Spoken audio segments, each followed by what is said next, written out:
안녕하세요. 교육코치 대표 김치입니다. 오늘은 제가 앞 영상에 예고를 한 거로 알고 있는데, 예고라기보다는 이제 두리뭉실 말씀을 드린 부분이 좀 있었는데, 그 집을 짓는 데 있어서 어, 이 주체가 있거든요. 이 교육에도 주체가 있듯이 교육의 주체는 뭐 학생, 학부모, 교사 이렇게 뭐 하는데, 집을 짓는 주체는 당연히 건축주가 있을 거고요. 그 다음에, 시공사가 있을 거고, 그 다음에 관련 법규, 그러니까, 가 있을 텐데, 그러니까 관련 법이죠, 법. 그리고 그거를 담당하는 사람들이 교육의 주체, 건축의 주체가 되겠죠. 그런데 사실은 제가 집을 짓은 경력으로 치면 10여 년 돼요. 그 회사를 차린 지가 지금 이제 8년이 됐는데, 음, 제가 지금 집이라고 말씀드리는 건 주택을 얘기합니다. 특히 60평 미만의 집을 얘기하는데, 관련법 중에서 너무나 황당한 것들이 되게 많아요. 실제로 그러면 그 법이 황당한 법이라도 실제로 제대로 운영되고 있느냐, 그 법에 따라서 그러지도 않아요. 그래서 오늘은 그 대표적인 것 중에서 현장 관리인 제도에 대해서 좀 말씀을 드리려고 해요. 제가 왜 이 말씀을 드리려고 하냐면, 그 실제적인 도움을 건축주에게 드리고 싶어서 그렇고요. 정말 아까 이 집 짓는 주체 관계에 관련된 많은 문제점들이 있는데, 그 문제점들을 제가 개선해 보고 싶은 욕심 때문에 그래요. 근데 혼자 하면 안 되겠죠. 뭐 당연히 안 되겠죠. 그래서 이렇게 영상을 띄우면서 많은 분들의 공감을 좀 얻고 어, 실질적인 변화가 좀 일어났으면 좋겠다는 생각을 하지 않을 수가 없어요. 첫 번째로 그거는 건축주님들이 쓸데없는 비용을 많이 지출해요. 쓸데없는 비용을 많이 지출한다는 거는 그만큼 이 법이 뭐 관련 제도가 문제가 많다라는 거죠. 이게 효과적인 지출이라 그러면 반드시 지출해야 될 비용이라 그러면 건축주님들도 뭐 흔쾌히 오케이 하시겠는데, 법이다 보니까 어쩔 수 없이 하셔야 되는 것들이 제법 많은 거예요. 어, 오늘 그 중에 하나인 가장 큰 문제점이라고 할 수 있는 현장 관리에 대해서 말씀을 좀 그러면 한번 제가 드리면서 개선점, 뭐 해결할 수 있는 것들도 함께 말씀을 한번 드려볼게요. 어, 제가 기억하기로는 2018년부터 현장 관리인을 집을 짓는 경우에는 여기서 직영공사라고 했는데요. 직영공사에 한해서 현장 관리인을 두게끔 되어 있어요. 이게 그러면 듣기로는 직영공사라고 하는 건축주가 직접 집을 짓는 거예요. 그러니까 건축주가 직접 집을 짓게 되니까 누군가가 관리를 해서, 그러니까 건축주는 비전문가일 경우가 많잖아요. 그러다 보니까 누군가가 관리를 해서 집을 잘 짓겠다는 취지에서 이 법이 마련된 것처럼 보여요. 그런데 실제 현장에서는 현장 관리인의 역할은 사실은 거의 없다시피 해요. 그러니까 하나하나 제가 요 관련법을 읽어보면서 설명을 한번 드려볼게요. 자, 직영공사의 범위와 이렇게 기준으로 나눠 있는데, 어떻게 되어 있느냐면, 저는 유튜브에서 이걸 관련 법규를 이렇게 좀 다운받은 겁니다. 건설업자와 도급계약이 아니며라고 있죠. 여기서 건설업자는요, 저희들은요, 이제 세무서에 건축업을 하겠다고 신고한 사람들이에요. 저희 회사는요. 근데 저희는, 건설업자가 아니에요. 그게 무슨 말이냐면, 여기서 말하는 건설업자는 건설업자는 뭘 말하냐면, 쉽게 말한다면, 뭐, 빌라나 뭐 이렇게 저기 뭐 아파트를 지을 수 있는 사람들을 얘기하는 거예요. 그러니까 그런 건설업자와 도급 계약이 아니며라는 거죠. 그러니까 건설업자는 하고 여러 저기 뭐야 건축주님들이 도급 계약을 해버리면 사실은 직영공사의 범위에서 벗어나기 때문에 집 가격이 똑같은 집이고 똑같은 마감이라 할지라도 집 가격이 최소한 1.5배에서 2배가 올라가요. 그러니까 건축주님들 같은 경우에는 이런 건설업자와 도급 계약을 할 수가 없죠. 비용이 너무 올라가다 보니까. 자, 그러면 좀 계속 읽어볼게요. 건축주 직영공사 일대라고 되어 있죠. 직영공사 일대 현장 관리인을 써야 된다는 거예요. 면적은 60평 이하 단독 주택인 경우에 라는 거죠. 그리고 그 현장 관리인 배치 기간은 착공 신고서 접수하고 사용 승인 완료까지입니다. 자, 무슨 말이냐면, 자, 내가 지금 집을 지으려고 하면 설계도 해야 되고요. 신고도 해야 되죠. 그러니까 설계도 그래가지고 지금 나는 이렇게 집을 짓겠다고 신고를 해요. 또는 허가를 요청을 해요. 그러면 집을 지으세요라고 관공서에서 관련 이제 뭐 건축가가 되겠죠. 건축가에서 집을 지으세요라고 하면 당장 오늘 집을 지을 수 있는 게 아니라는 거예요. 착공 신고서를 접수해야지만이 집을 지을 수 있다라는 걸 얘기하는 거예요. 그러면 착공 신고서에는 누구의 사인이 있어야 되냐면 바로 앞에 말한 현장 관리인의 사인이 있어야 되는 거예요. 그러니까 현장 관리인이 없으면 집을 착공할 수 없다라는 거예요.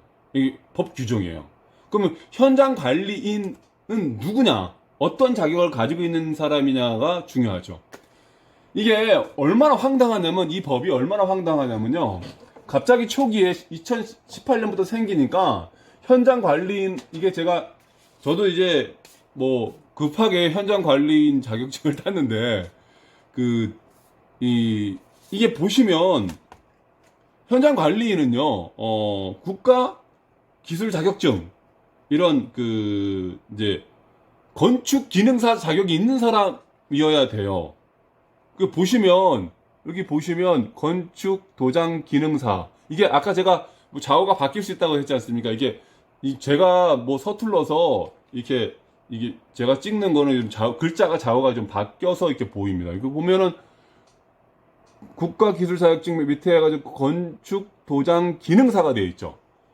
그러니까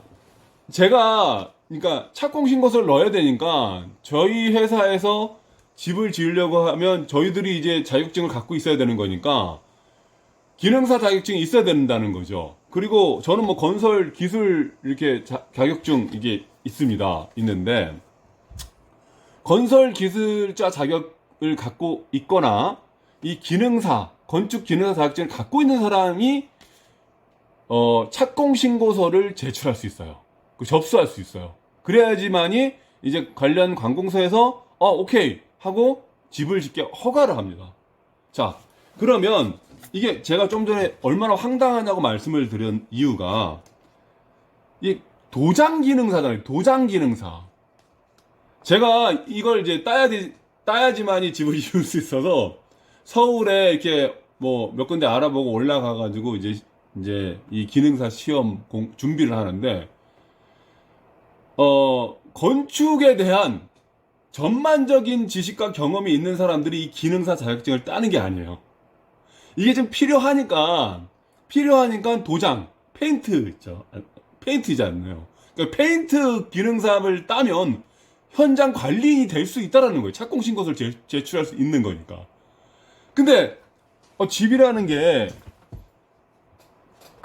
도장, 제가 페인트 이분들을 무시하는 게 아니에요. 거꾸로 얘기해서 제가 페인트 기능사 이걸 가지고 있다 해서 10년, 20년 된 페인트 경력을 갖고 있는 분들에게 가서 제가 페인트 기능이 있기 때문에 내가 너희들보다 잘해야 할 수 있습니까? 말이 안 되잖아요. 마찬가지로 건축은 설계에서부터 기초 이전엔 사실 토목도 해야 되고요. 그 다음에 그 다음에 골조, 온갖 설비, 전기, 뭐 마감들이 있을 거고요. 내외장이 있을 거고요. 그런 것들을, 그런 지식, 그 다음에 경험, 그 다음에 그 기능을 가지고 있는 업자들, 그 기능자들과의 어떤 네트워크, 그리고 거기에 대한, 관리 능력, 뭐, 이런 게 있어야지 현장 관리인으로서의 능력, 그러니까 법적인 자격은 이렇게 주어지지만, 현장 관리인으로서의 자격, 실질적인 자격은 제로에 가깝죠. 아니, 오히려 마이너스가 되는 거예요. 이게 제로가 아니라 엄청난 마이너스가 될 수밖에 없는 거죠. 실제로 제가 8년여, 아니요, 사실은 10여 년 동안 집을 지으면서 이런 제도가 생긴 이후로 2018년부터 실제로 시행이 됐는데, 이 실제로 진행되는 곳이, 그러니까 저희 회사는 저희 직원들이 기능사 자격증이 있기 때문에 거기서 시공을 하면서 관리를 해요. 그런데 다른 곳은 어쩐지 모르겠지만 이게 너무 유명무실하다는 거죠. 그리고 거기에 대한 비용은 고스란히 건축주에게 간다는 거예요. 자, 그럼 봅시다. 이게 아까 뭐 똑같은 말인데, 건설업자와 도급계약으로 건축 시에는 종합 건설 면허를 좀 부연 설명합니다. 한 겁니다. 보유한 업체일 때 회사 소속의 현장 대리인을 지정하여 배치하도록 되어 있다. 별도의 현장 관리인 선임이 제외됩니다. 무슨 말이냐면, 건설업자로서는 이런 건설업 자체가 이런 자격을 동시에 갖고 있기 때문에 저희들 60평 미만의 60평 이하의 집을 짓는 저희들과는 좀 다른 업체죠. 아까 아파트 이런 것이니까. 근데 그 사람들한테 집을 짓는다 그러면 잘 지을 수 있지 않아요. 왜냐하면 경험한 게 다르기 때문에. 저희들이 아파트 못 짓는 건 당연하다고 생각하지만, 아파트 짓는 분이 집은 지을 수도 있지만 어설프게 지을 거예요, 분명히. 그리고 수지 타산, 그러니까 이윤도 별로 남지 않기 때문에 짓지 않을 거고, 2배 가까이 가격이 상승해서 오더를 낼 거는 뻔한 거니까요. 자, 그러면 봅시다. 이거는요, 건축법 24조 6항에 의해서 건축 시공 시에 적용되는 거예요. 다시 말해서 주택 시공 시에 적용되는 겁니다. 이 경우 현장 관리인은 국토교통부령으로 정하는 바에 따라 공정 및 안전관리 업무를 수행하여야 하며요. 공정과 안전관리 업무를 현장 관리인이. 죄송하지만 저는 페인트공으로 자격을 이제 받아서 계속 페인트로 했지만, 도장을 지금 가가지고 연습해가지고 따신 분이 공정과 안전관리 업무를 수행할 수 있을까요? 말도 안 되죠. 이게 말도 안 되는 겁니다. 이게 신설은 2016년 했지만 시행은 2018년 8월부터 되어 있는 것 같아요. 여기 표시로는요. 이게 건축법 제41조 직영공사 시공자의 제한이라고 되어 있지 않습니까? 그러니까 조금 전에 제가 말씀드렸듯이 200제곱미터 60평 미만의 건축물에서 직영공사였을 경우에만 현장 관리인을 배치하라는 얘기예요. 그러니까 주택을 짓는, 지금 제 영상을 보고 있는 분들은 주택에 관심이 있거나 이런 일에 종사하시거나 아니면은 앞으로 집을 지으실 분들이 대부분이실 거예요. 그러면 이게 현장 관리인이라는 거는 직영공사 시에만 배치가 돼야 된다는 걸 의미하는 거죠. 무슨 말이냐면, 건축주께서 직영공사로 하시게 되면 현장 관리인을 일정한 급여를 주고, 아까 앞에서 얘기했던 공정 및 안전관리 업무를 수행하게끔 하셔야 되는 거예요. 그러면 비용은 뭐 모르겠어요. 최근에 뭐 어떻게 이게 활용되는지는 뭐 저도 뭐 하나하나 확인할 길이 없으니까 얼마 정도의 비용을 받는지는 잘 모르겠지만, 상당히 건축주님들한테는 불합리한 법이라는 거예요. 그러면 업무가 아까 말씀드렸지, 공정과 안전이에요. 뭐 공정 관리하고 안전 관리한다는 것이 제가 앞에 말씀드렸듯이 설계부터 시공, 그 중간에 안전 관리하면서 각 공정이 제대로 진행되는지 안 되는지를 예, 어떻게 관리하면서 리드해 나갈 수 있을까요? 예. 택도 없는 일입니다. 택도 없는 일이에요, 이거요. 자, 그러면 현장 관리라는 것이 뭐 이렇게 뭐 법적으로 제가 하나하나 확인하려고 하는 것이 아니라 그 현장 관리인이 배치되었을 때 합리적으로 아니요 정상적인 그 능력을 가진 분이 현장 관리인으로 있다 그러면 별 문제가 없겠죠. 허나 현장 관리인을 배치한다라는 것은 아까 비용 문제에서부터 관리 능력 이런 문제까지도 합한다 그러면 결코 배치해서는 안 된다는 결론에 도달하는 겁니다. 자, 그러면 배치했다고 치죠. 배치했다고 쳐보죠. 자, 한번 보세요. 자, 현장 관리인의 업무인데 다시 한번 제가 배치했다고 치고 볼게요. 건축물의 위치와 규격 등. 처음부터 읽어볼게요. 현장 관리인은 법 제24조 6항 후단에 따라 다음 각호의 업무를 수행한다. 건축물 및 대지가 이 법 또는 관계 법령에 적합하도록 건축주를 지원하는 업무예요. 아니 근데 관계 법령에 적합하도록 건축주를 지원하는 업무는 설계사무소와 감리가 하고 있잖아요. 그러면 현장 관리인이 아니라 그러면 설계사무소 소장하고 그 다음에 그 감리하고 현장 관리인이 싸울 겁니까? 그러니까 관계 법령에 적합하도록 건축주를 지원하는 업무 하는 거는 이미 하고 있는 겁니다. 현장 관리인, 그러니까 도장 자격증, 그러니까 기능사 자격증을 가지고 있는 분에 비해서 건축업을 뭐 10년, 20년 이상 대부분 했겠죠. 그런 현장 소장들이 그 설계사무소 소장과 감리가 하고 있는데 둘이 어떤 조율을 할 수 있겠습니까? 첫 번째 업무부터 말이 안 돼요. 그러면 관계 법령에 적합하도록 건축물을 지원하는 업무를 한다. 건축주를 지원하는 업무를 한다. 그러면 시행사인 저희는 감리 말을 따라야 될까요? 설계사무소 소장 말을 따라야 할까요? 감리와 설계사무소는 같은 그러니까 설계 업무를 같이 하기 때문에 같은 업종입니다. 그러면 누구와 소통을 하고 누구와 업무를 지원받을까요? 그러니까 이런 문제가 발생하겠죠. 그러니까 첫 번째 조항부터 말이 안 되는 거예요. 두 번째 가볼게요.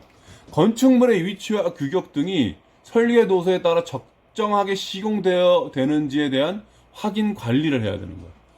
저희 회사에서가 이제 오더를 따게 되면 저희는 이렇게 위치와 규격 등 설계도서에 따라 적정하게 지정되어 있는지에 대해서 확인하고 관리를 해요.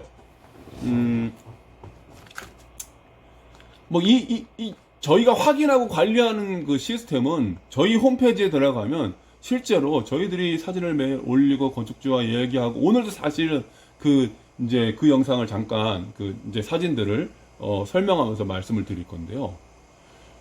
이 업무 또한 시공사에서 물론 제가 건축 시장의 특히 아까 문제점 중에서 그러니까 건축의 주체 문제점에서 시공사의 문제점에 대해서 얘기할 때 보다 더 구체적으로 얘기하겠지만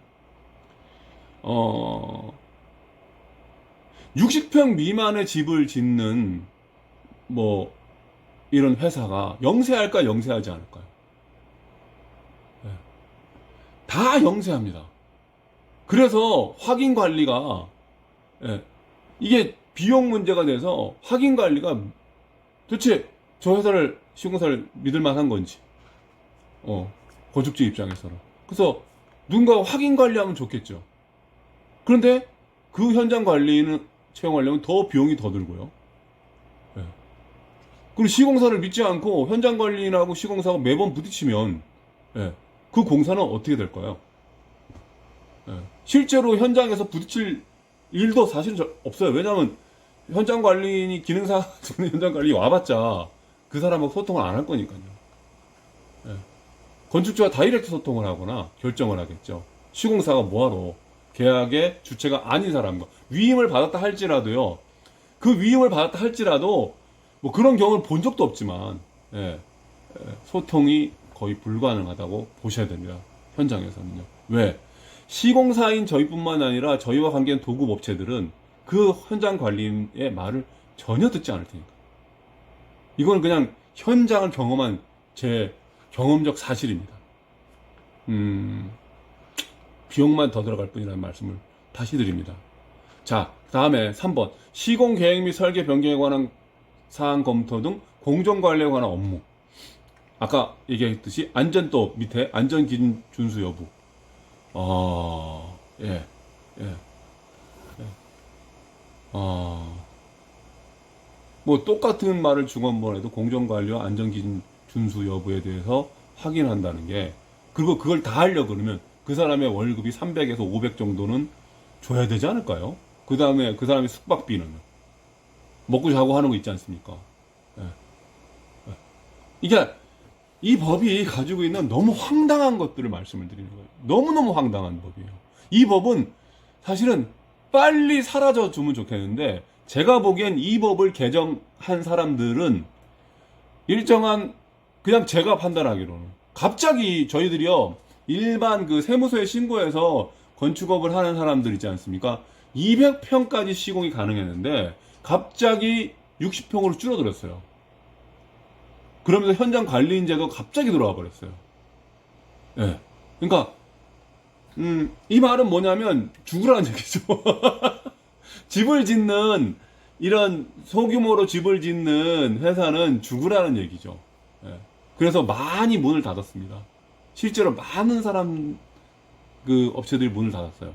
최근에는 뭐 코로나와 그 다음에 우크라이나 전쟁 사태에 의해서 사실은 오더가 더 없어서 더 줄어들었어요. 예. 이러다가는 제가 봤을 때는 예, 이 주택 그 건축업자들이 고사할 것 같아요. 예.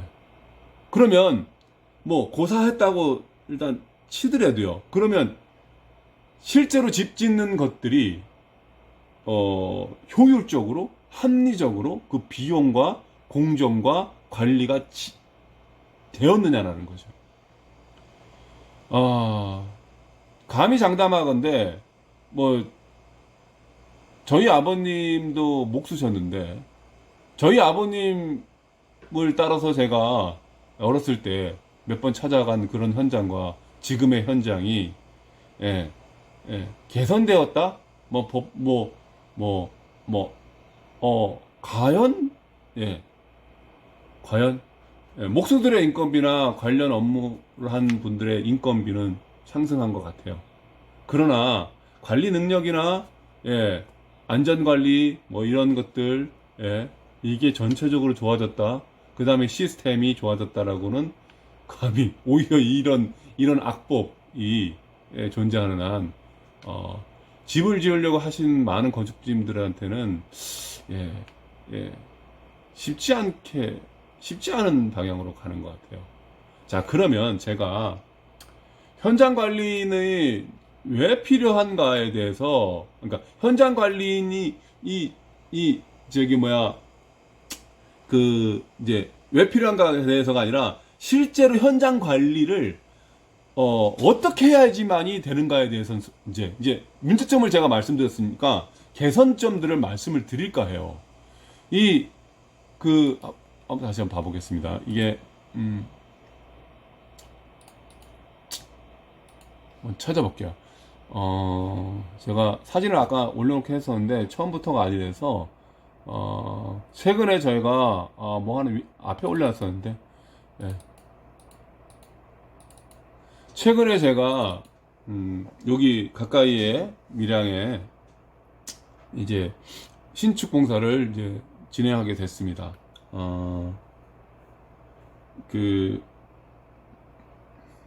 비록 저희가 작은 회사지만 실제적 현장 관리를, 아까 현장 관리인 제도에 나와 있던 내용들을 예, 법적으로 규정해 놓고 현장을 혼란하게 해서 집을 예, 이 거꾸로 짓게끔 하게 되는 그런 경우가 아닌 실제로 저희들이 어떻게 관리하면서 집을 짓는가에 대한 말씀을 드릴까 해요. 이거는 제,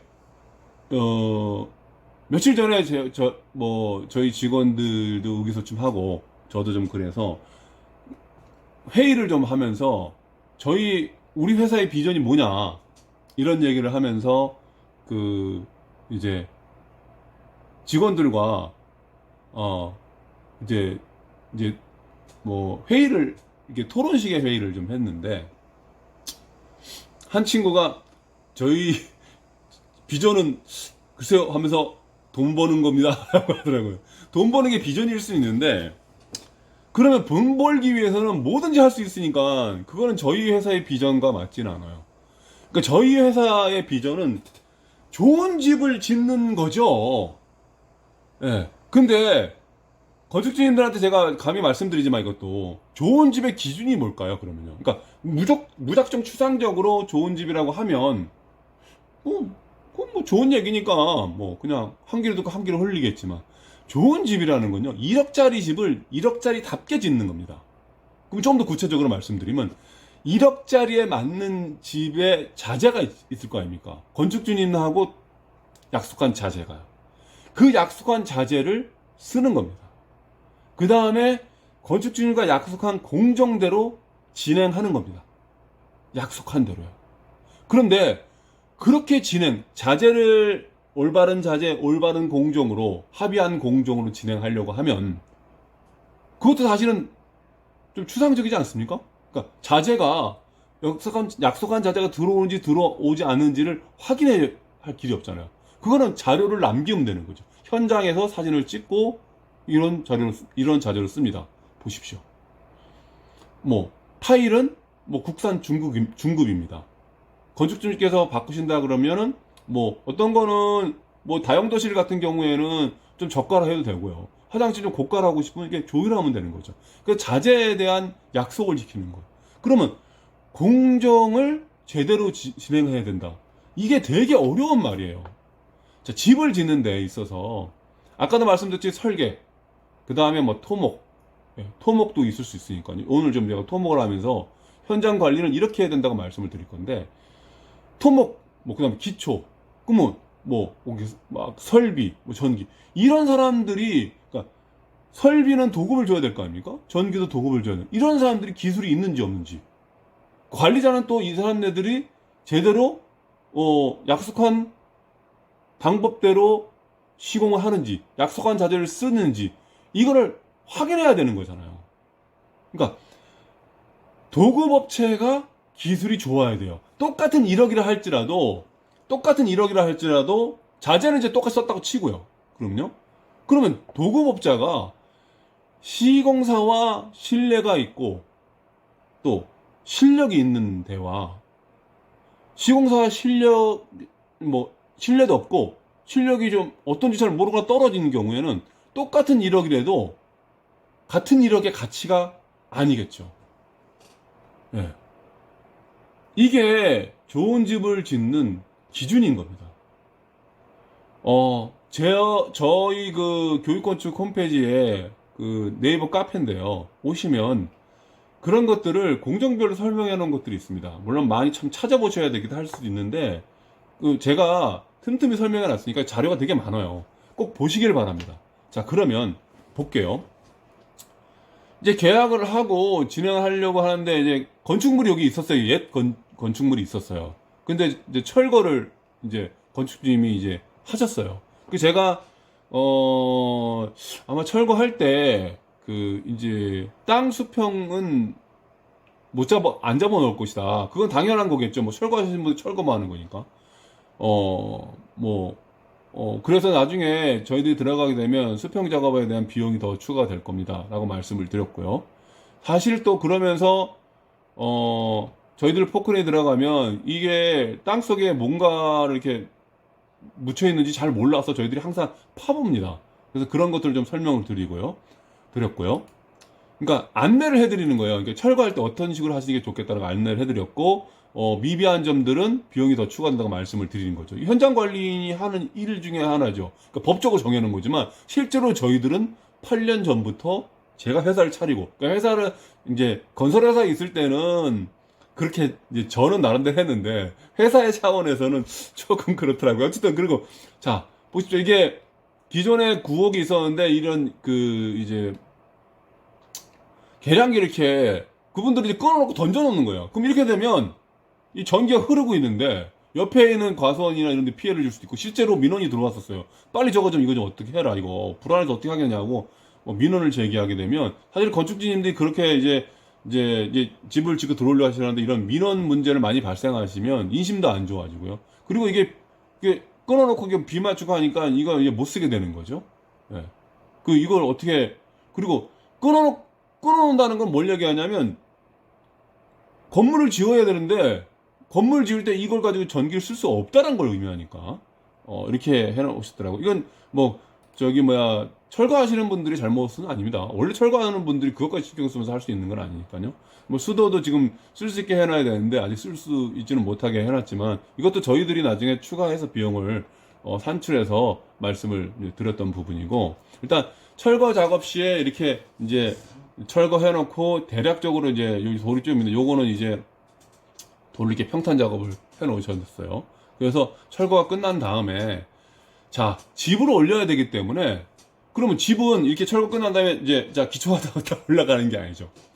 땅의 상태를 최소한 높이 땅 각각의 위치의 높이를 다 확인해 봐야 됩니다. 그 다음에 그 레벨이 너무 높으면 뭐 흙을 드러낼 수도 있고요. 또 레벨이 좀 낮으면 건축주님이 원하는 것보다 낮으면 흙을 다시 가지고 올 수도 있어요.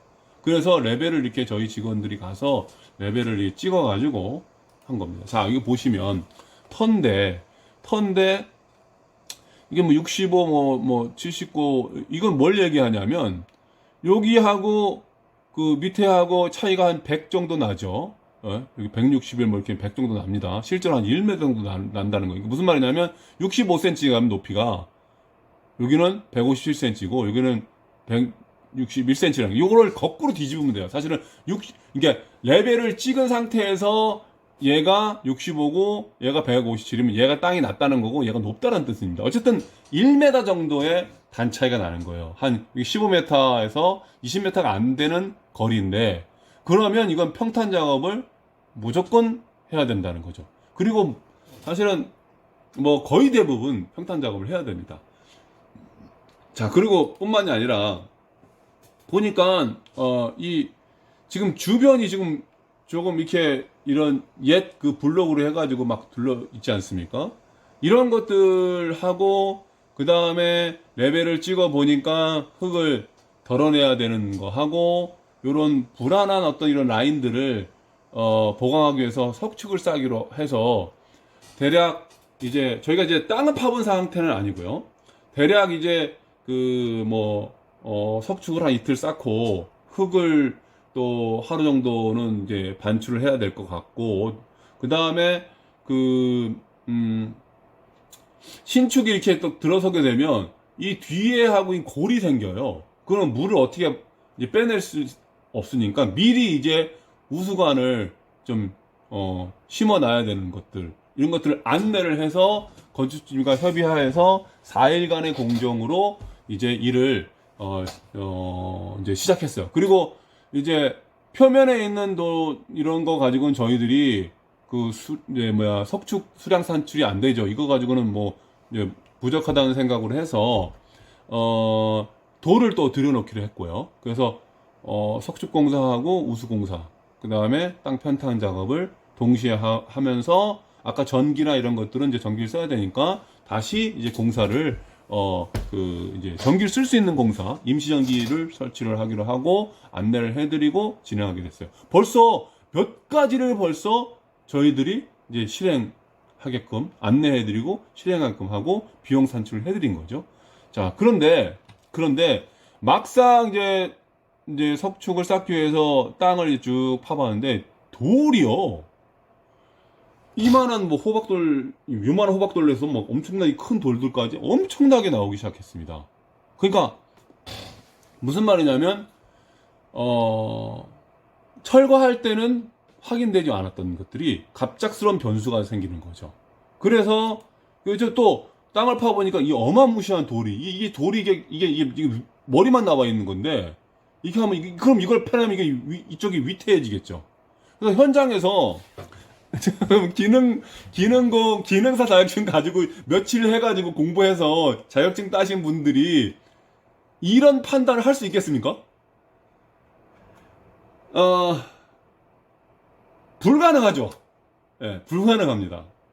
이거를 뽑아내야 될지, 어떻게, 이거 뽑아내면 무너지게 되죠. 그래서 이거를 건축주에게 긴급하게 연락을 해서 지금 돌이 어마어마하게 많이 나옵니다. 저희가 보기에는 돌을 들여놓는 것보다 여기 있는 돌 가지고 석축을 쌀 수 있을 것 같습니다. 그래서 돌 들여오는 값을 줄이시는 거예요. 예. 대신 석축을 하루 정도 더 써야 되겠습니다. 예. 비용은 오히려 그 많은 돈, 이게 골목이 큰 차가 25톤 차량이 들어올 수 있는 곳이 아닙니다. 그러면 5톤을 계속 실어 나르려고 그러면 돌값 운송비만 해도 250, 300원 들었을 거예요. 예.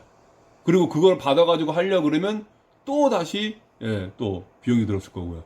그래서, 이거를 이 뒤에 있는 그 뒷집 다음에 위험도가 높아지기 때문에 이거를 브레카로 까기로 했습니다. 이런 결정들은 현장에서 또, 대표적인 저와 관리자, 저희 직원들과 또, 이제 토목 기사와 이렇게 협의하에서 말씀을 드리고 가장 안전하고 가장 효율적인 것을 안내해 드린 다음에 건축팀의 허가를 득합니다.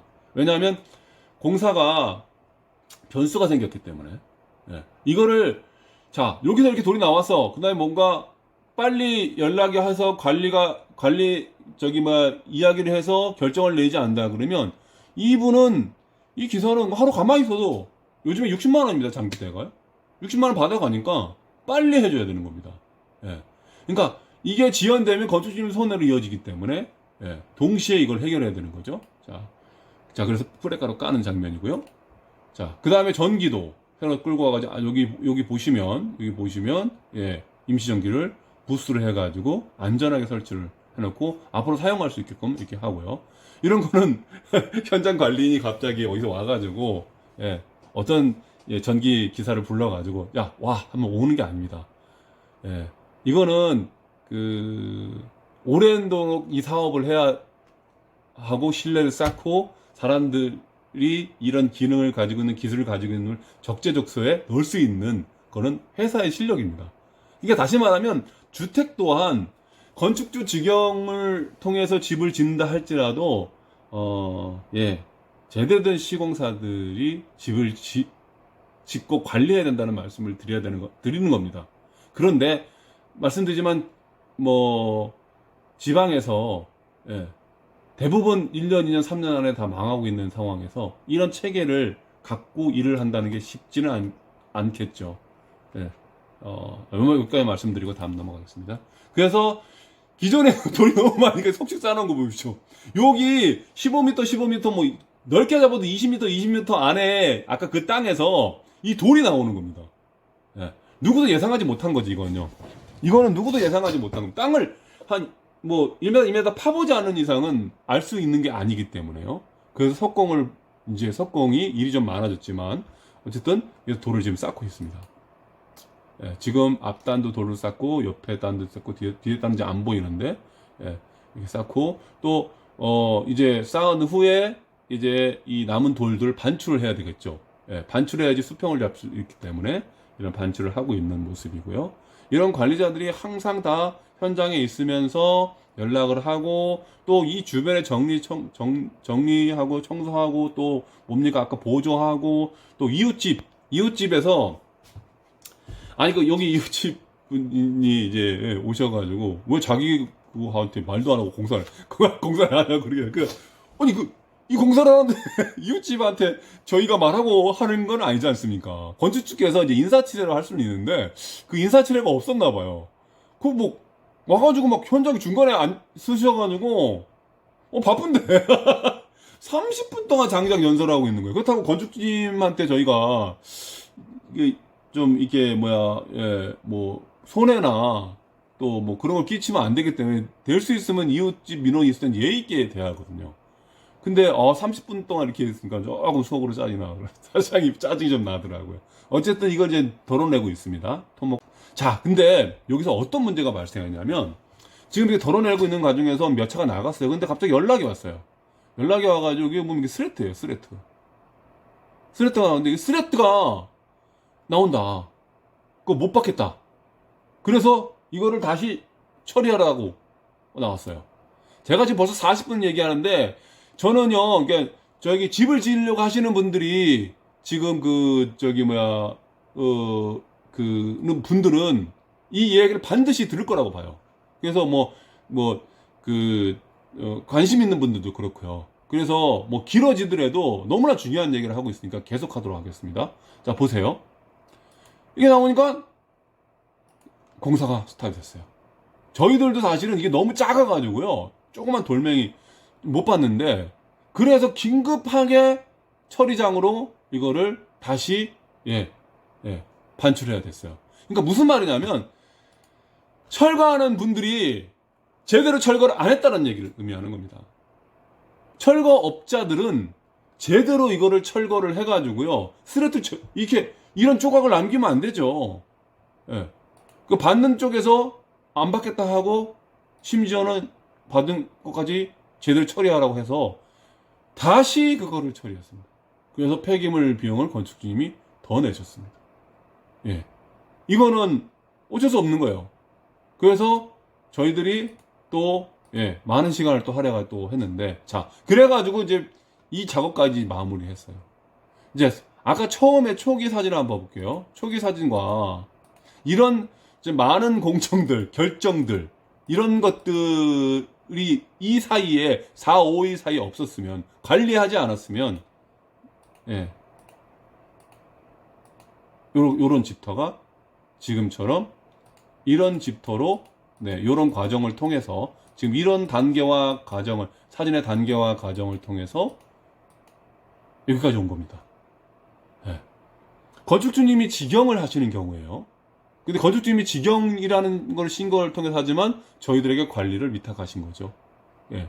자, 이렇게 됐습니다. 자, 근데 여기 보면 이렇게 자갈이 보이죠? 자갈이, 뭐, 사진으로는 잘 안 되는데 좀 색깔이 다르잖아요. 이게 자갈인데, 요거에 대한 설명을 드리겠습니다. 예. 자, 앞에 청소하고 정리하고 깔끔하게 한 다음에 안전띠 뒤르고, 그 다음에 이제 저희들이 마무리하고 나가는데, 나머지 뒷이야기 좀 해드리겠습니다. 자, 저희들이 석축을 이틀, 3일째, 이게 작업을 할 때 비가 온다 그래서 또 2, 3일 정도, 3일 정도인가, 이렇게, 이제, 이제 작업을 중지했어요.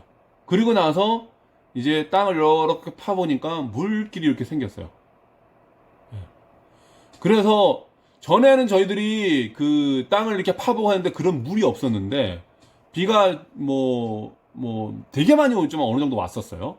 오고 나서 한개 물길이 생기는 걸 봤어요. 그래서 그 전에 건축주님에게 저희들이 여기에 있는 이상 현상이거나 사실은 흙 이만큼 쌓여 있었기 때문에 여기 윗선에 이 밑으로 물 흐르는 거를 아무도 모르는 거죠. 실제로는 이런 벽이 높은 물이 흐른다는 건 예상은 하지만은 저희들이 며칠 공사하면서도 보지를 못했고, 예. 근데 이제 비 오고 난 후에 이게 현상이 벌어져서 다행인 거예요. 그래서 건축주님과 전에 이게 물 사셨던 분들이 이 물 때문에 문제가 있지 않았습니까? 수맥이나 이런 것들. 그렇다고 하시는 거예요, 갑자기. 그러면 이거를 우수관을 이렇게 놓으면서 이쪽을 물을 돌립시다. 라고 저희 이제 제가 결정을 내린 거죠. 예. 바로 그래도 진행을 해야 되겠습니다. 포크레인을 기다려라. 1시간, 2시간 기다려라 그러면 그게 다 비용이지 않습니까? 그래서 이게 되게 중요한 작업입니다. 엄청나게 중요한 작업. 기초를 했는데 이 소맥이 밑으로 이게 집 위로 이렇게 흘러보시죠. 여기 집이 여기 들어설 건데 이런 식으로 여기 이게 화살표 요거 보이는지 모르겠습니다. 요런 식으로 여기 집이 들어설 건데 이쪽에 저쪽 자리에 밑으로 수맥이 흐르면 되겠습니까? 다행히 발견을 해서 네. 요런 식으로 물기를 내주고 자갈을 넣게 되면 요걸로 물이 따라서 흘러나가겠죠. 네. 네.